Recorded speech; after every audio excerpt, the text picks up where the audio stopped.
fig tree down. It's not bearing any fruit. Hello again, everyone, and welcome back to the Frontline with Joe and Joe. Joe Pasillo, as always, joined by Joe Resinello. And once more, dear brothers and sisters, let us go into the breach. Disgrazia.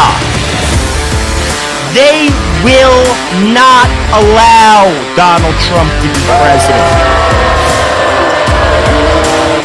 This is the twisted mind of the left. You're putting a Band-Aid over a problem that's not being addressed. It's thrown around too liberally, hate speech. Just because your feelings are hurt doesn't mean it's hate speech. So there are issues here that cross political lines. It means that your libtard friends are not going to invite you over for Grey Goose and Foie Gras. If you think that America is about you, you're just fooled. I got to show you something that has me aggravated.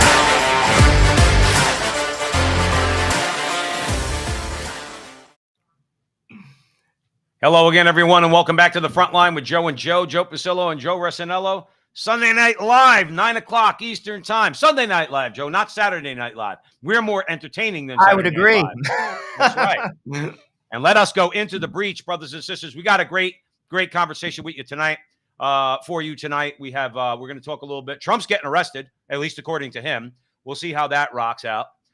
John Horvat's going to be a regular on the show, a regular contributor to the show. We're going to be talking about national divorce. All right. And then after we get done speaking with John, we'll just touch on all, much of the other insanity that's out there. And believe me when I tell you, there's plenty of it. So let's we have a clip. All right. Talking about Donald Trump getting arrested, according to him, on Tuesday. And according to the news, John, let's play that clip. This morning with the new response from the Manhattan District Attorney to former President Trump's statement that he expects to be indicted. NBC News learning overnight that DA Alvin Bragg sent a note to his staff pledging they will be safe after Mr. Trump's calls to protest if prosecutors decide to charge him. And I'm glad we cut that off because it's kind of nauseating, Joe Resinello.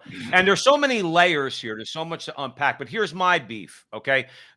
Guys like Alvin Bragg, they watched Antifa and BLM burn down cities, okay? They called that peaceful protest. That means if you and I went down to the district attorney's office in New York City, when he announces his indictment of Donald Trump, we're not allowed to do that.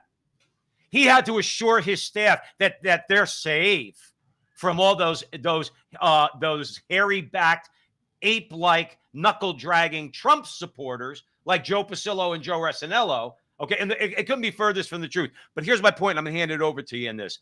You see how they try to intimidate those who would legitimately protest what I think is just a really, really bad move on Alvin Bragg's part. But I'm not 100% surprised that he's doing it.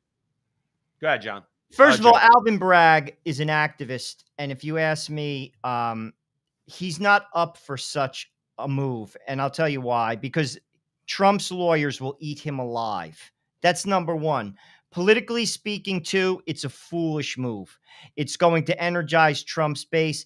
They've been trying to get him for, 6 years since, before the guy ran with the Russian hoax, all the way to his, 2 impeachments, to raiding his house. They've looked like fools all the way through. This is a bad political move, but the left always overplays their hand.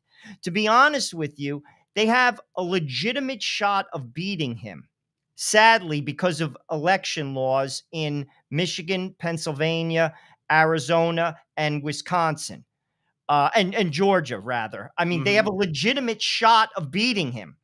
Just let it ride. But they can't. They have to overplay their hand. It's a bad move politically, Joe. Alvin Bragg is an activist. If you ask me, he's Soros funded. He shouldn't have that job.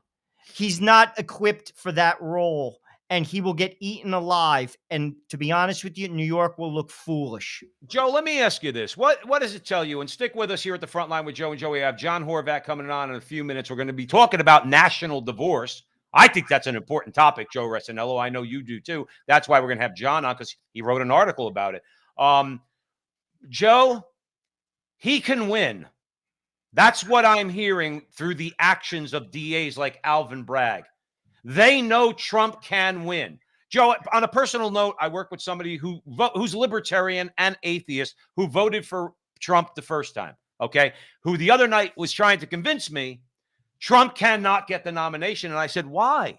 Why? Why can't we take a step back and say, I'm not buying into the media narrative. I don't like everything Donald Trump does. But if I go issue by issue, and along with a lot of Democrats, not the leading Democrats of the party, but rank and file Democrats, they say, yeah, I support that. I support standing up to China. I support reworking NAFTA. I support protecting workers. I support protecting the border. But it's like you said, Joe, the tribalism comes in where you got to be against Trump. Joe, my larger point is this. I think these actions show that they fear Trump can win. What say you? Oh, 100%. I agree with you 100%. They do fear it. They fear also his policies. And keep this in mind. If Trump was to win, dude, he's going for blood. I mean, Trump is not going to be gentle. He doesn't have to get reelected. They know that as well.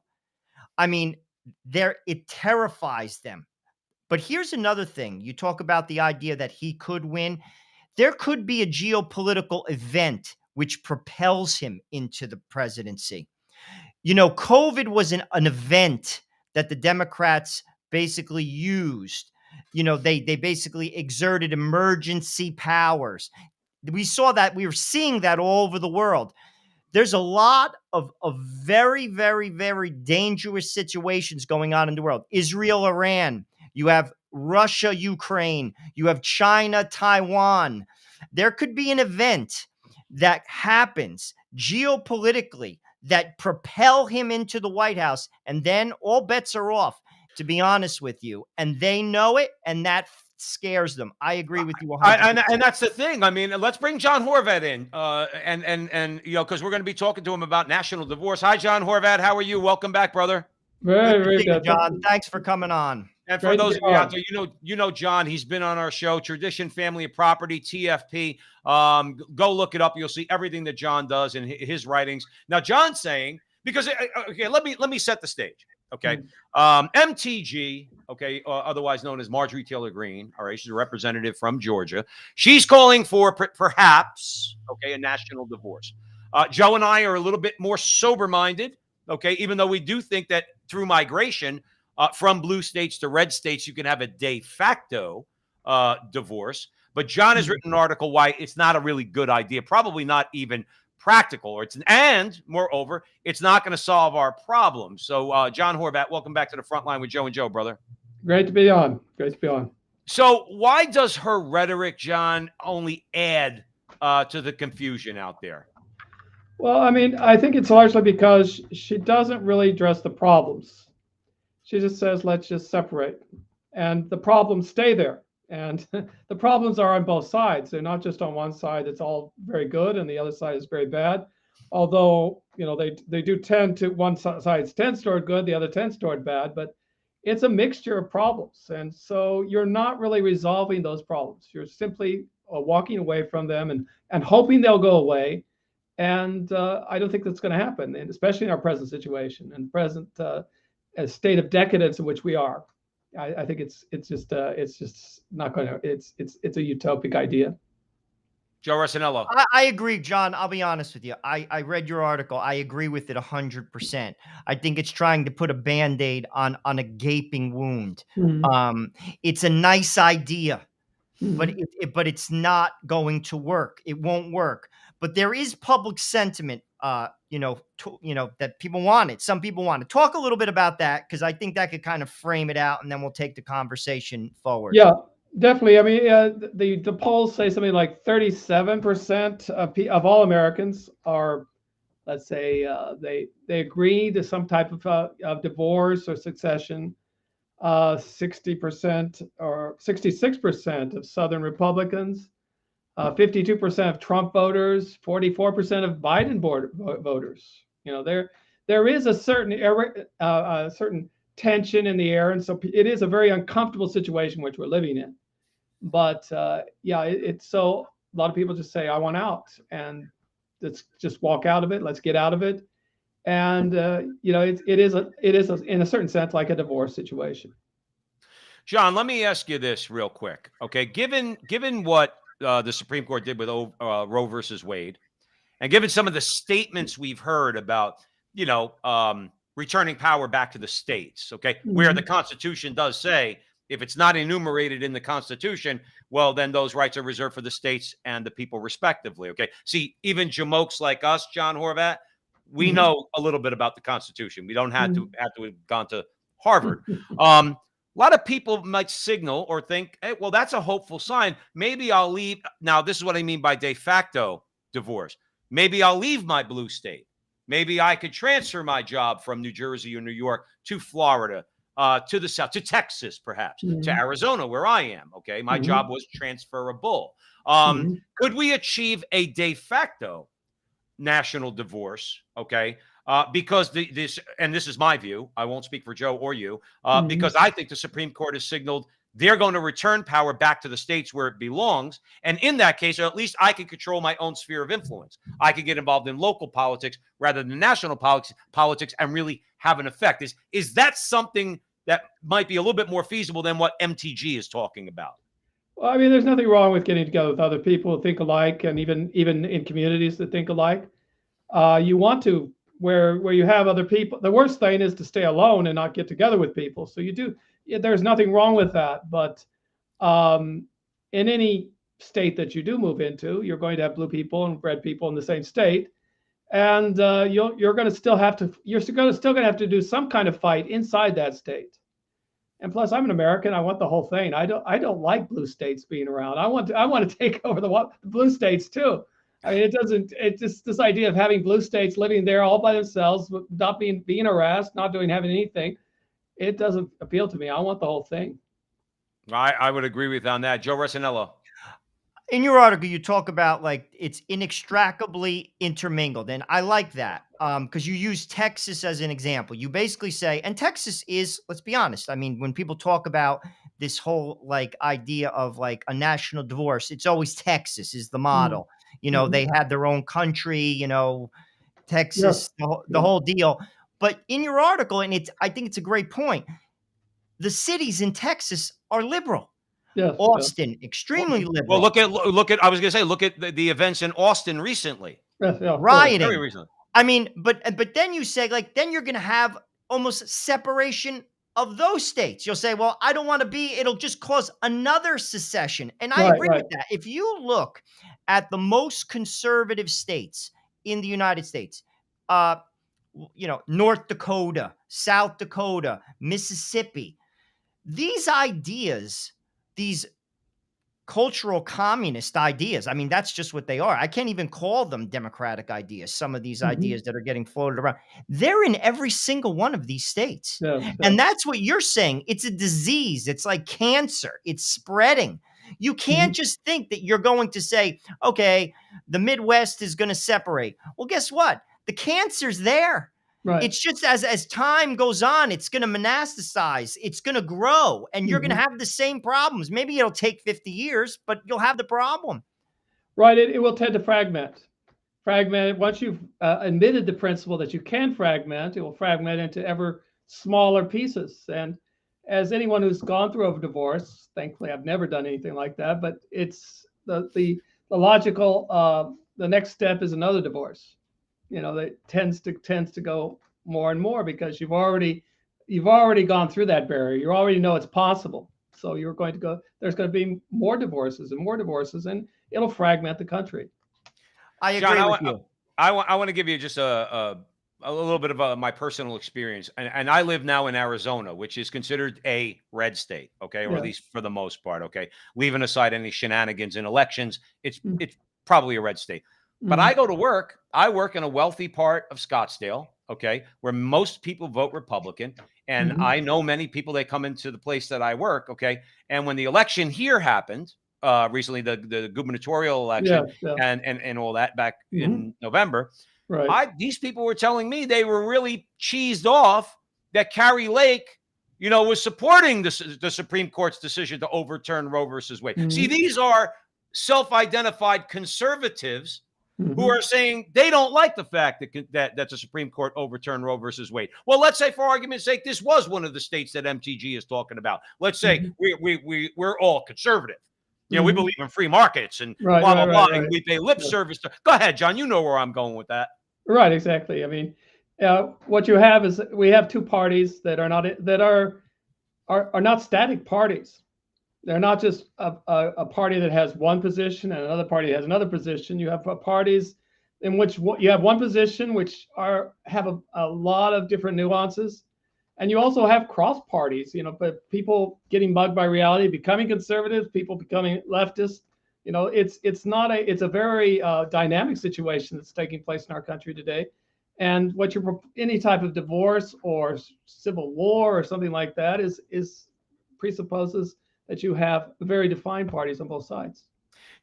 John, I'm going to hand it over to Joe, but you know what when you were talking, what I was thinking about was the division. If that was to happen, a national divorce, hypothetically, the Yes. divisions would go back to being 50 states.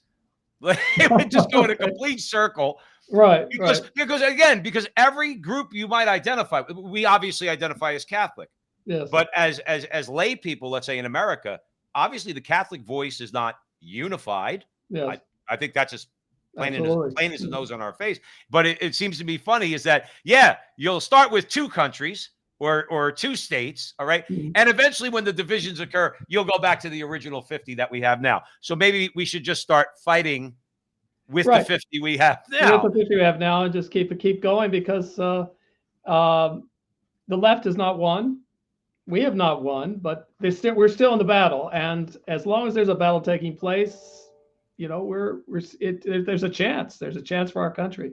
Yeah, and listen, as far as the battle is concerned, I will tell you this, and Joe and I have experienced this now since 2018, since we started doing this. There's many people in our army, okay? They're Mhm. like yourself, okay? And Oh, we're yeah. in your army, like we're in the same army, and I think we're fighting the good fight. I honestly think that we're having a major impact, not just us Absolutely. individually. I'm talking about as a group, people who think like us, people of goodwill, okay? I think we're having an impact. I want to hand it over to Joe though.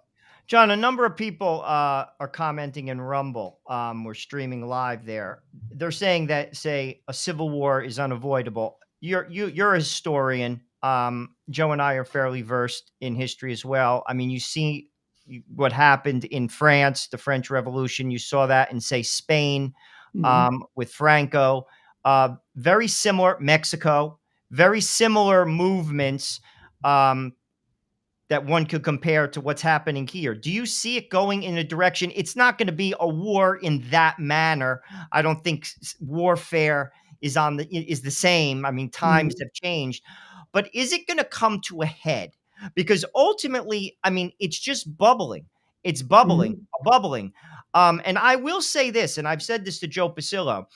Eventually, a conservative will win. I'm not saying it's going to be Trump. I can't predict the future, but you see that young gentleman. I can't think of his name. He's of Indian descent. He's very conservative. He's running I for know, president, Yeah, yeah, we yeah. know what you're talking about. They can look him up. but he's highly educated, went to Yale. I mean, Mhm. the idea isn't dying, is my point, and eventually someone's going to win. Mhm. My point is, I don't think they're going to take it, John. I really don't. Like, I think, they always point to January 6th. I think that's going to be like Girl Scouts selling cookies. Mhm. Like when eventually a conservative wins, I think they're going to go berserk. What do And we do? by the way, his name is Vivek Ramaswamy. There we go. Okay, There we there you go. go. But All he's a right. Go ahead, legitimate John. dude. I Interested in mean, your comments on what Joe just was talking about. Yeah, I think there is in a certain sense, a war of attrition going on as well, because the left is very is very exhausted. Its ideas are very exhausted.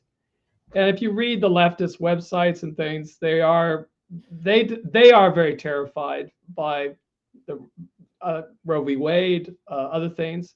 They certainly are taking us very seriously, and they're really they don't have the same type of grassroots, the same dynamism as those on the conservative side. Even as weak as we are, they definitely have that. They don't have those certainties that they once had. They don't have that energy that they once had. So it is a war of attrition to say who's going to last longer, because it is coming to a head. And what will happen when it comes to a head, who knows? It depends on the situation of the country, a lot of factors enter into it. But it's someone's at some point it's going to have to be resolved. We have to find a point of unity that makes us a country, and we've lost that point of unity. The point of unity used to be a certain way of life, but now that way of life has been just spread all over, and we're going to have to go back to God. God is the only solution. That's Oh, I agree, John. Well, John, obviously, John Horvat joining us here at the front line with Joe and Joe. Obviously, that is the bottom line. The Yes. problem is between now and then, when hopefully people will wake up, whatever form that takes, whether it's our Blessed Mother, like she did, in Guadalupe and changed the country of Mexico, whatever Yeah. form that takes, we don't know, but we have to promote these things in the meantime. Right. I firmly believe that what Joe and I are doing is out there fighting in the spiritual battle in our own way. Perhaps, John Horvat, just simply by opening your mouth and being truthful about things. I mean, that's what got Matt Walsh in trouble, because Matt Walsh turns around and asks this very simple question: What is a woman? Yes. As though we have to actually ask that question. And again, he's a bit of a satirist, so he was poking a little fun. But we can't even agree. Now, John, you said it's going to come to a head where we're going to have to at least come to a certain point. John, the other side, and yes, there is another side, they don't agree on basic reality. Yes. Oh, yes. Now, you have to help me, brother. I'm asking you for your help. How do you talk to someone who doesn't accept basic biological reality?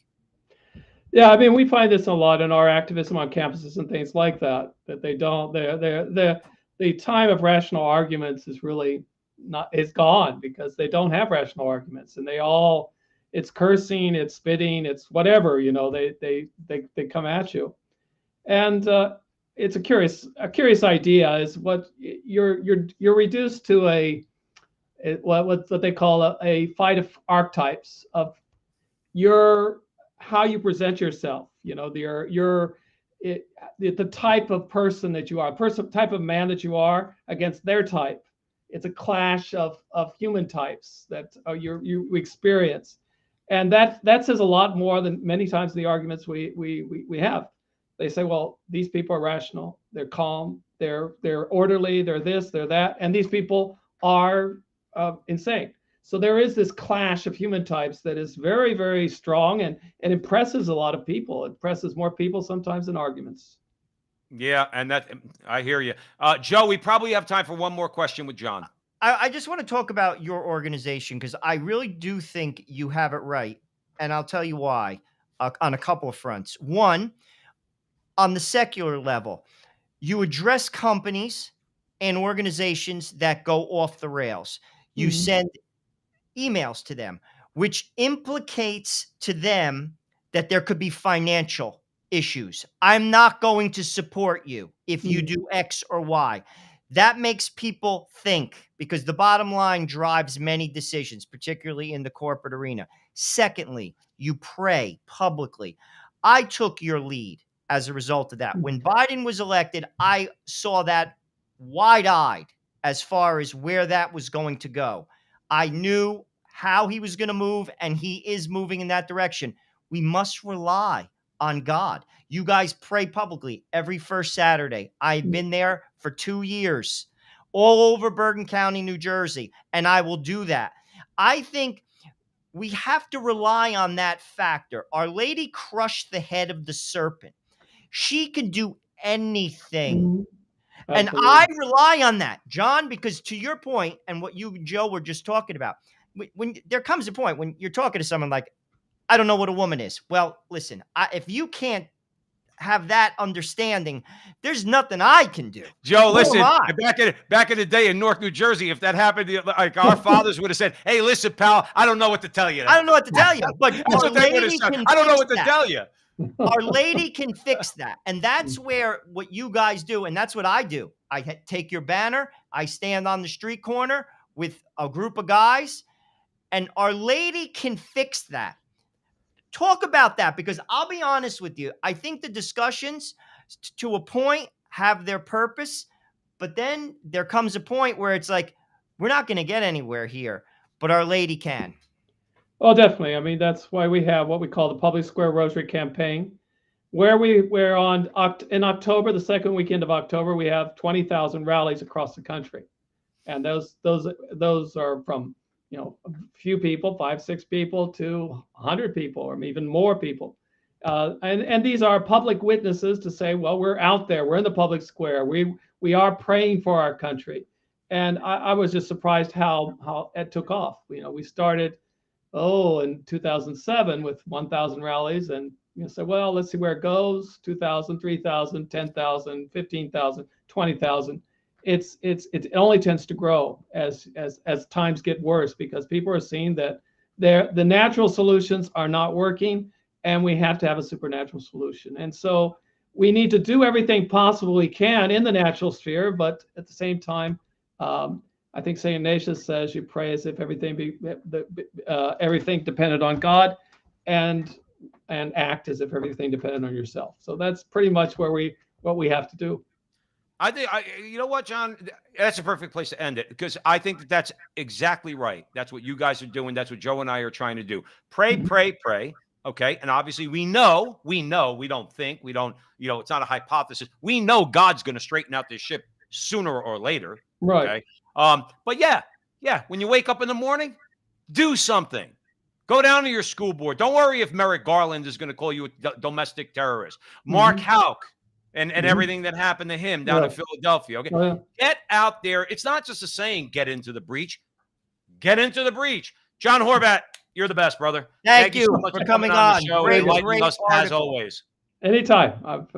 God bless. All right, John. We'll talk soon, bro. All right. Joe, he makes all the sense in the world. No, right? he does. I think he's good. I'll be honest. When I saw the article, I immediately reached out to him, because I think it's an easy route. It's easy to just say, forget about these people. We can't do anything. It weakens the country. It makes us vulnerable to our enemies, our international enemies, who are waiting to pounce. We have to fix this, and it can be fixed. By God's grace, it can be fixed. Catholics have a role. We have to step up. We have to get out of the boat. No, Joe, listen. If we don't step up, we're gonna go, and we're gonna move on from this. But exactly right is, I don't want America to be separated. Now, if within America, if within the United States, there's a migration of more conservative-minded people to red states, more liberal-minded people to liberal states. Remember, Joe, one thing about liberals, if liberals in red states, they enjoy low taxes. Let's be clear about that, okay? There's plenty of rich liberals here in Arizona, Joe, that love the fact that they don't have their multi-million-dollar mansions in New Jersey. Oh, because they'd be getting hosed, okay? So, just keep that in mind.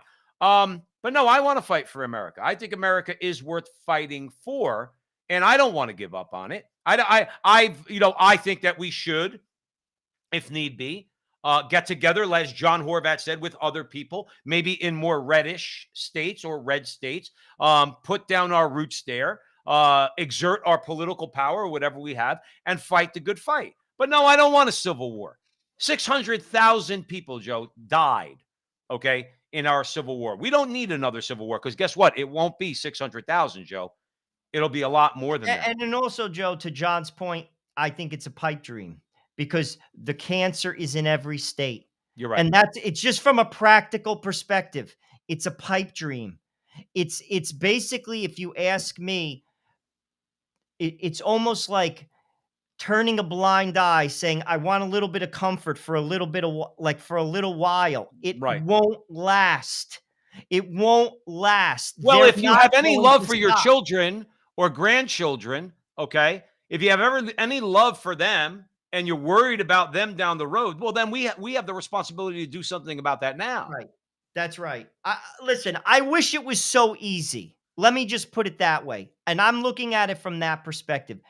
It won't work, because, like I said, you take Texas, the cities are liberal. Before you know it, they'll exert their influence. Before you know it, you'll want to divide Texas. You'll want to divide it again. You'll want to divide it again. And then our enemies will pounce. They're going, what do you think? Some guy in a tree stands in Arkansas is going to hold off the Chinese government? No. With his red man in his mouth, and eating beef jerky after he gets in his truck. But Joe, I'm going to say this. The left has to pull back from their insanity. They have to pull back, and we're gonna segue into another segment, okay? Where we have two clips we want to play you.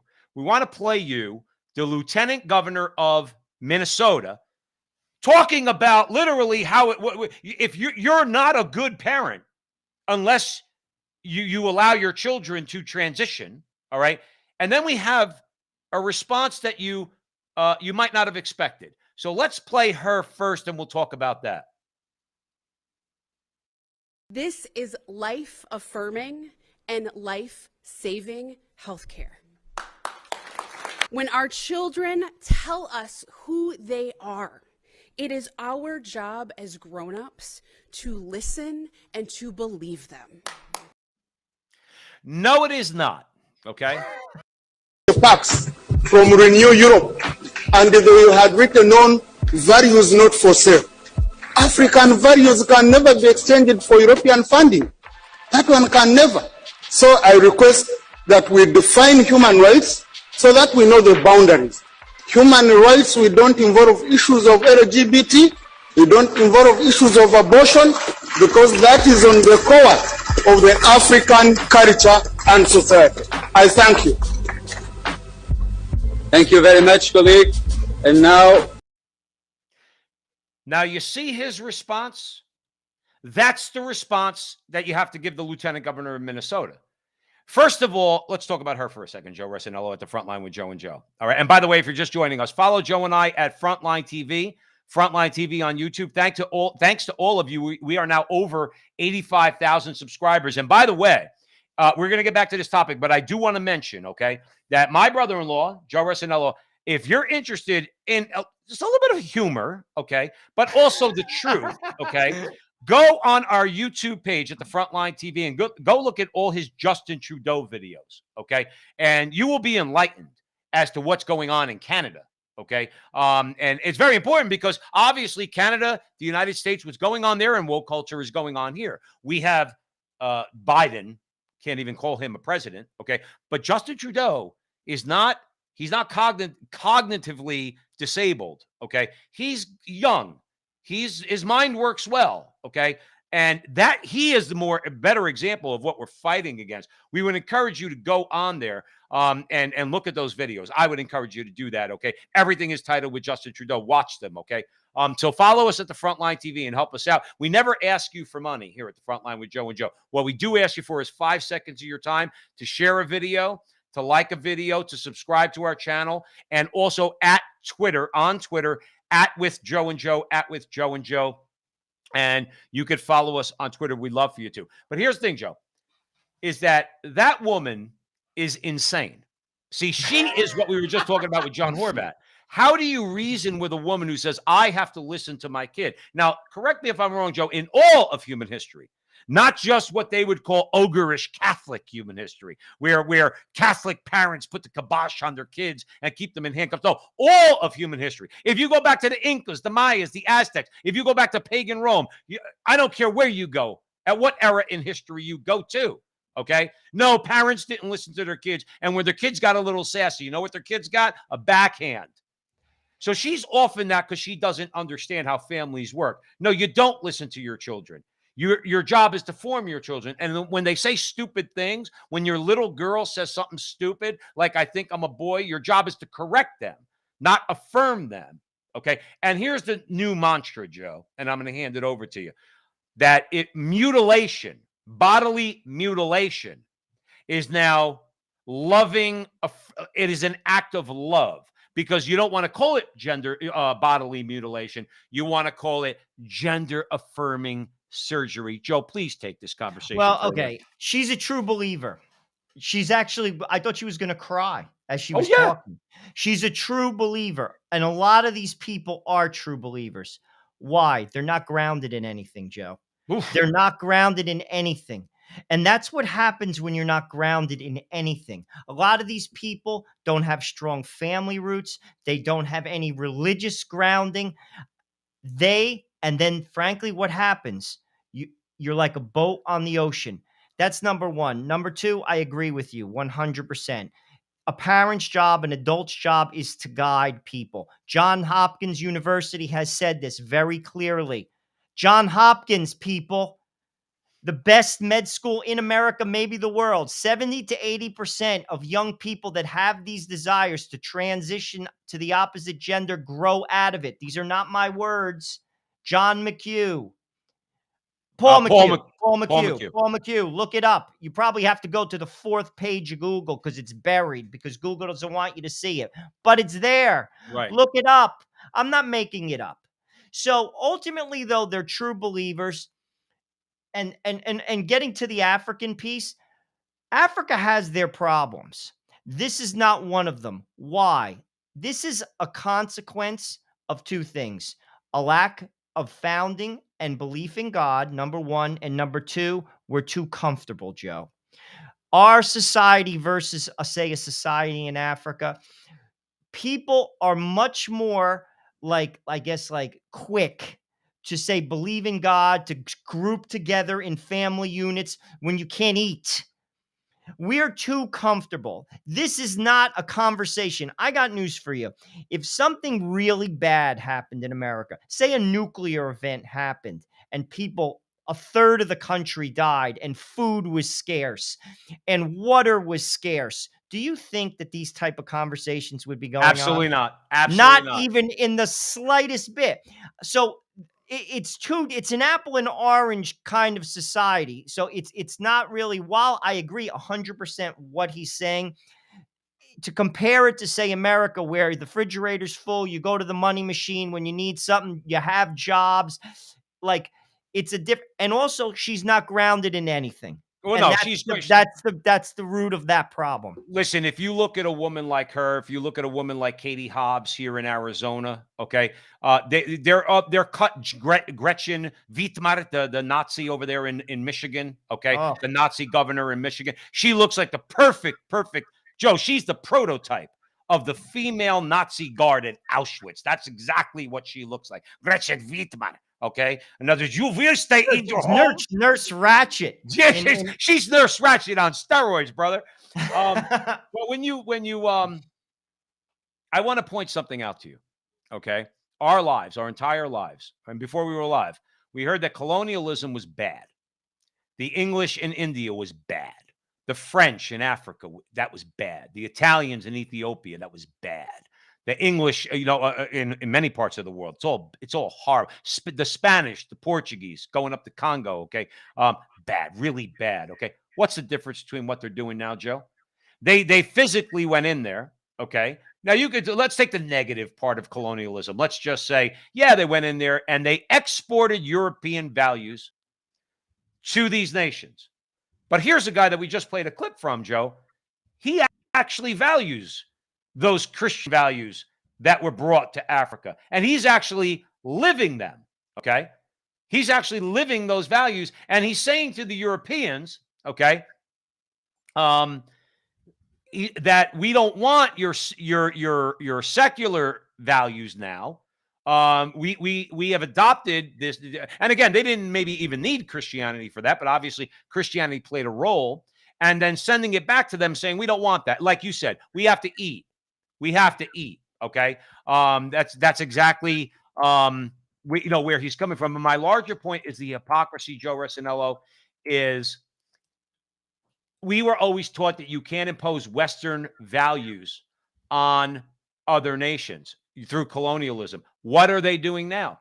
The EU, everything about them is to impose that. So I love your comments on that, because guess what? You're the ones who said we're not supposed to do that. Yet you're the ones who are doing that. Well, Joe, the woke ideology is a religion. They're doing that here. They say that we're intolerant and we force our views. I'll be honest with you. Okay, one could make that argument. I'm just going to be fair with abortion. They can make that argument. But as far as a belief system outside of that issue, outside of the marriage issue, same-sex marriage issue, say you remove that from that conversation, I don't force my beliefs on anybody. I don't say you have to go to church on Sunday. I don't say you can't eat meat on Friday. I don't say you even have to be Catholic, as it's a mandatory thing. I want everyone to be Catholic, but I don't force it on anybody. I'll talk it to anybody. I'll say it is the one true church. I'll say that. Mm-hmm. But at a point, we could just agree to disagree. I'm not going to beat you over the head. I'm not going to try to hurt you or penalize you. God proposes. He does not impose. Jesus didn't even do that. He didn't say, he didn't put down a hammer. I'm not, and I don't do that either. Right. But they do. They do. This is a religion for these people, Well, I'm Joe. glad you. And they I'm are glad you said that. it I'm is glad you said that. absolutely a religion. And any objective person has to agree with me. They're not having it. You can't even say in like polite company, yeah, I believe in traditional marriage. Why? Oh, Because forget I'm it. Catholic. I'm Catholic. There are two genders. Why? Well, because God created them man and women and man and woman. And science says in every cell of in every body's body, every cell, X or Y chromosome. You can't even say that. Joe, did you see recently? You mentioned when John Horvat was here at the front line with Joe and Joe. If you're just joining us, we're way, way, way in the breach. You mentioned with John Horvat about Texas.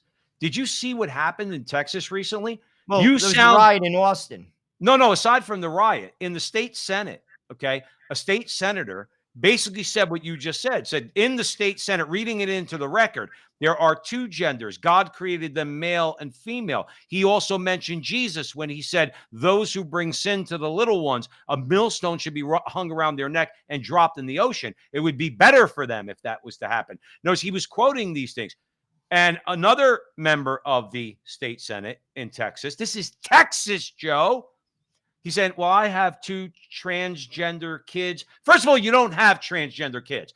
Transgenderism, as Michael Knowles said, needs to be eradicated, not the people, because that's what the Rolling Stone magazine said. That's what the New York Times said. He did not say that.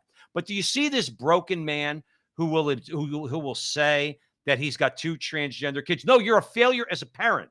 That's what you are. If you're going to say in public that you But have in two all transgender, honesty, Joe, he's just a person like that, Joe. They're true believers. There's a point that you have to. I know what you're saying. I get it, but they are lost. It's like looking like you could say someone who's a drug addict. They failed in life. They made bad choices, but there's an element of weakness and loss. And I'm not saying weakness as I'm strong and you're weak. What I am right. saying is their life. There's a pit like it, I look at a lot of this. I compare it as a Catholic to Christ when he looked in Jerusalem and he wept for the city. And he says, because they did not know the time of their salvation. Well, I look, and I'm not saying that I'm God, and I'm not saying that I'm Jesus, and I'm not saying I know everything, but I am saying this. I see very clearly the consequences of those choices. I see them as clearly as I can look out the window, and I feel utterly and absolutely sorry for you. As a human being to another human being, you have made such a poor choice. That is how I would address that man. It's not about you're a bad parent, you're a bad person. Sir, I say this to you with absolute and utter love for you and your family. You have made a horrendous choice that has done damage to your children and And will you, do generational damage, Joe. Joe, there's a video going around. I wanted to play it tonight, but we didn't have time. I didn't have time to download it. But it's a rally. I don't know if it was Washington or a state capitol. I apologize to all of you. I should be up on these things, but I looked at the video briefly. But what I did glean from the video, okay, is I hope a movement now in America against transgenderism by those who self-identified as transgendered who are now mutilated. And most of the times, Joe, they're kids. They're legal minors. Joe, They're below it. it's a Holocaust. Joe, It's a Holocaust. this girl got up there, all right, and it was her first public announcement since she had been mutilated, okay? I almost cried. I think I was crying. And I'm not a mush, but I was crying, okay? And the girl said, I had a mental disorder I had problems that no one addressed. Not my parents, not the doctors. They just went ahead and they cut off my breasts. That's what they did. Okay. And it was a 30-second thing at the microphone because you could tell this is a very shy girl. Okay. And she wasn't comfortable speaking this in public, but she felt she needed to. There's the result of transgenderism. Joe, this is going to be looked at as a social experiment 30 years from now, 40 years from now, as a Holocaust. I hope. And like, this is, like I said, you take that senator from Texas. Joe, this is what happens when you don't ground yourself in God. I am telling you this, and I'm not going to get preachy, but what I am going to say is this. That is reality. Society looks at people who are religious, and they basically say, you're not living in reality. No, sir, I actually am. And my life is extraordinarily functional because of the reality in which I live in. Extraordinarily functional. And they cannot or will not understand that. And that is where the root of all our problems, Joe, come from. Our lives are grounded in nothingness. And that's why that man exists. And he is doing damage to his children. Right. Damage. It's sad. Did you see in the clip of the Nigerian gentleman there? Did you see in that clip where he was talking about Joe Rossinello boundaries? This is what we've lost. We don't have any we have by the way, this goes to conservatives too. We're not just beating up on the left here at the front line with Joe and Joe. Joe, there's a lot of conservatives that turn freedom into an idol. And they have a perverted notion of what freedom is. They actually, in a childish way, and yes, if you believe that freedom is the ability to do anything you want, then you're thinking like a child. Well, they're not grounded either, Joe. Well, no, they're not. That's grounded in, I don't care what you call them. That's grounded in stupidity. Well, that's the thing. And then when somebody fights against transgenderism, or they fight against, let's say, gay marriage, or they fight against abortion, a lot of these same people who will identify, in many cases, Joe, as conservative or conservative/libertarian. I don't know what you're conserving. You don't even know what the basic definition of freedom is. You think that freedom is the ability to do whatever you want, and you're totally secure in your person, believing that. You believe that that's the way it should be. In the meantime, these people really don't know what they're talking about. Because then if that's the case, then that girl who I just described, then basically their attitude would be, well, she made a decision. I don't have to worry about her. Like that's, you know what I mean, Joe? Like what that view of freedom leads to in a nation, it's chaos. Is indifference. You don't care about your fellow human. As long as you could say they're an adult, that seems to be the rationale. Hey, they're a consenting adult. They could do what they want. And why can't you just let people be happy? That's what you hear. That's so, Joe, that is such a vapid view of what freedom is. Joe. That's a superficial, that's like ridiculous. That's like the idea of a child who wants to eat candy for breakfast. Yes, you'll be happy, but your teeth will rot out of your head. I mean, this is what it is, Joe. And again, a lot of my frustration when seeing this type of behavior, people don't connect the dots. I always say this to people because it's true. You tell a tree by the fruit it bears. People rationalize. They'll see somebody like, we'll use John Horvat. John Horvat's life is ordered. Those men are ordered people. They'll rationalize that away. They'll call them names. They'll do this. They'll do this. How about you look at your own life in a sober, clear-eyed manner and connect the dots from decision to outcome? That's what's not going on. Joe, I'm going to stop you right there for a very important reason, okay? Because I want to talk to everybody who's joining us here at the front line with Joe and Joe. Joe and I know that as we grow our audience and we reach out there, that those who would oppose us, they call us haters. They say that we don't love people, okay? Because we speak the truth about things. Joe, what you just said about the recognizing the decision to do something and then the consequences. I want to play you a clip, Joe Resinello, and all the people joining us at the front line with Joe and Joe. Here's a woman who my heart is Oh, it's broken sad. for. Joe, I could cry. My heart is broken for this woman. I hope she hears this video and comes on our show and wants to talk about it. Maybe. Okay, we'll show all those so-called compassionate people out there what true compassion is. Show this, John. Play this video of this woman, and then we'll come back and we'll talk about it.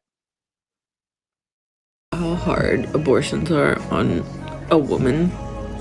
It's probably been a month, and I hate myself every day. Who's there for her, Joe? Who's there for her? She says she hates herself every day. John, can you play the rest of the clip? All right, perhaps we can. Maybe, maybe no, we don't have it. It's okay. We don't have the rest of the clip. She goes on in that video. Now you could tell from that video that she recently has had an abortion. Okay, and she goes on to talk about she's dead inside. And nobody's there for her, Joe Resinello. Planned Parenthood's not there for her. In other words, and she knows, Joe. She knows intuitively. She knows that what she did was a disaster. I'm going to tell you a story. Go ahead, brother. There was a friend of mine. When we were in our 20s, his girlfriend got pregnant and they got an abortion. And they went to a hotel room after the fact. And a bunch of us went over there after the fact. He grew up in a Christian Catholic home. They weren't, though, like rosary praying Catholic, at least to my knowledge. But, anyway, first thing he said to me, I didn't say a word, and first thing he said to me, I'm going to hell. That's what he said. I swear. And why do I bring that up? There's something inside of you when you do something wrong. And I'm not pointing fingers. That snaps. Yeah. It's in you.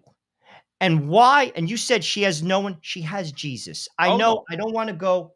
And this is why you see people going crazy on this issue. Many of those people, I don't know who they are, could have been involved in an abortion. And as a Catholic, we have a place to go, Joe, to put our sin.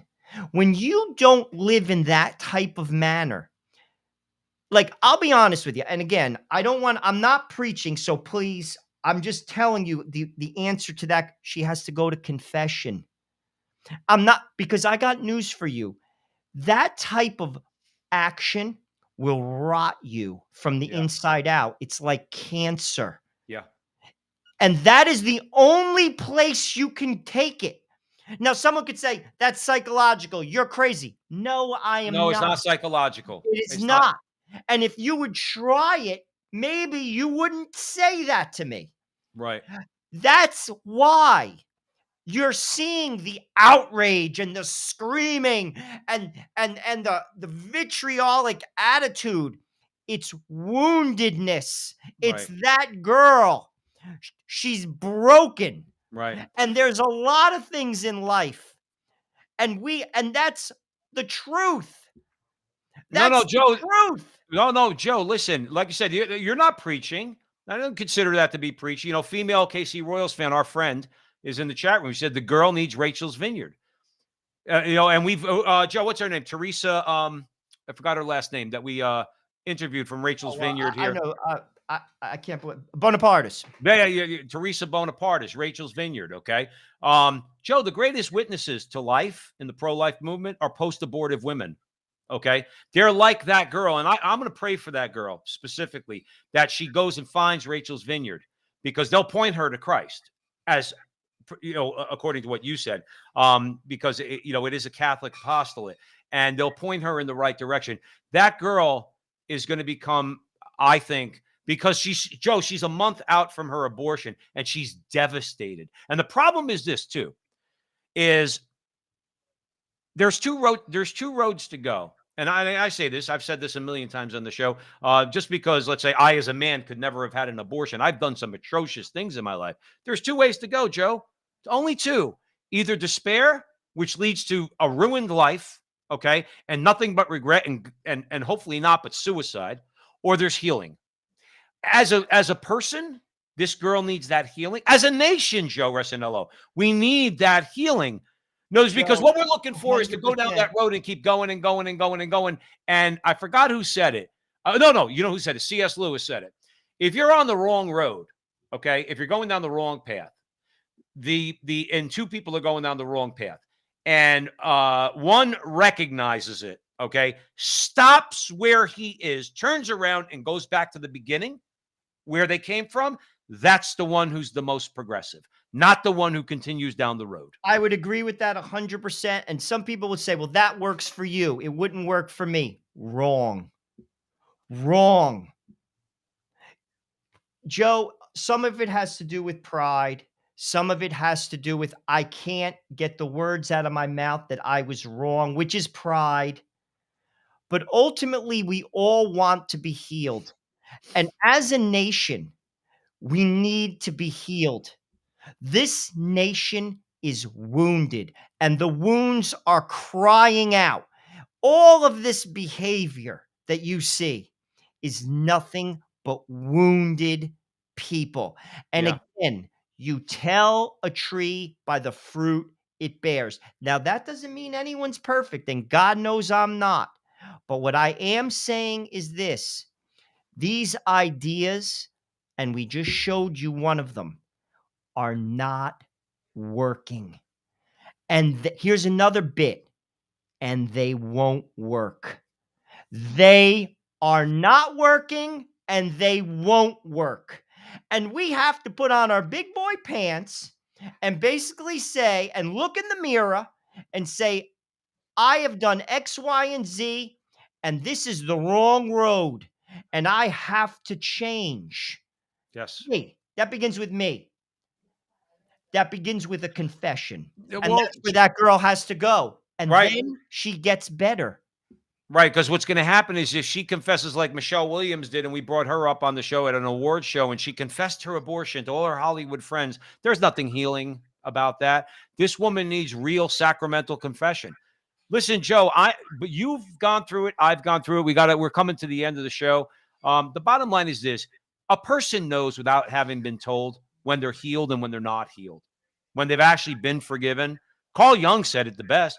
He goes, if my patients availed themselves of Catholic confession, because I'd lose my client base, because I wouldn't even have clients. And Carl Jung was pretty well known as a psychologist, and that's the truth. Because what happens in confession is real.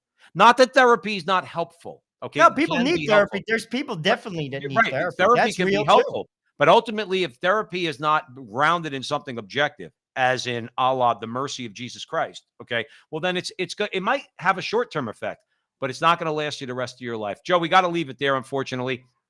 We want to thank you all for joining us here at the Frontline with Joe and Joe. Joe Pasillo and Joe Rosanello. We went way in the breach tonight. Now, we're going to ask you a favor. We don't want money from you. Joe and I are not asking for money. What we are asking you to do is wherever you're watching this video, share it somewhere. Help us out. Click a like, click a subscribe, share it with your friends, share it on Rumble, share it on YouTube, share it on Twitter, wherever you're seeing it. Just help us out in that way. Joe and I are growing our audience with the help of our producer, John, up in Canada, John Ross.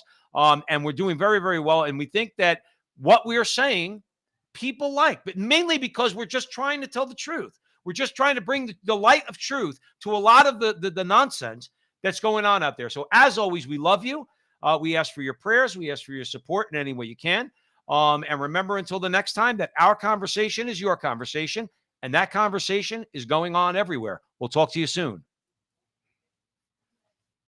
Tired of doing business with companies who don't share or support your beliefs? Then you need to switch from your current phone company to Charity Mobile. Charity Mobile is the pro-life phone company. 5% of your monthly plan goes to support the pro-life, pro-family charity of your choice. There are no contracts, and Charity Mobile makes it very easy to switch. Act now, because for a limited time, new customers who mention the offer code Joe and Joe get a free phone with free activation and free shipping. Chat with us online at CharityMobile.com or call us at 877-474-3662.